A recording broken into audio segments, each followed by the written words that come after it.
संपूर्ण वर्षभर आपण आतुरतेने गणपती बाप्पा यायची आपण वाट बघतोय आणि 27 तारखेला गणपती बाप्पांचे आगमन झाले होते। आपण खूप आनंद आणि उत्सवाने गणपती बाप्पांचं आगमन झालेलं होतं। आपण त्यांना 10 दिवस आरती पूजा पाठ या सगळ्यांनी व्यवस्थितपणे आपण आपला सण साजरा केला आहे आणि शेवट गणपती बाप्पाला निरोप द्यायची वेळ आली आणि निरोप देताना प्रशासन म्हणा किंवा नगर परिषद, पोलीस प्रशासन, धिवर समाज या सगळ्यांनी आपली तयारी केलेली आहे, कर्तव्य बाज पाडलं। कारण की सण उत्साहाने साजरा केला ते महत्वासोबतच आहे की ते तेवढाच शांततेपूर्वक क्रम व्हावा अशी सगळ्यांची इच्छा असते। त्यामुळे आज आपण कन्हान नदी या पात्रावर, महादेव घाट या पात्रावर, जे की नागपूर शहरातील सर्वात मोठं पात्र आहे आणि इथे भरपूर मोठ्या प्रमाणात गणपती विसर्जन होतात।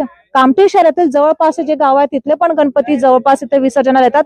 कामठी शहरातील एकूण 100 गणपती विसर्जन यावेळेस होणार आहे आणि त्यासाठी पोलीस प्रशासनाने पूर्वतयारी केली। याचाच आढावा आपण घ्यायसाठी इथे आलेलो आहोत।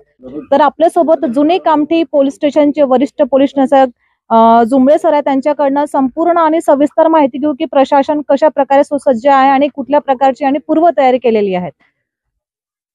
गणेश विसर्जनानिमित्त महादेव घाट कन्हान नदी येथे प्रशासनातर्फे, नगर परिषद आणि पोलीस प्रशासनातर्फे व्यवस्था करण्यात आलेली आहे। पोलीस प्रशासनाने सुरक्षेच्या दृष्टीने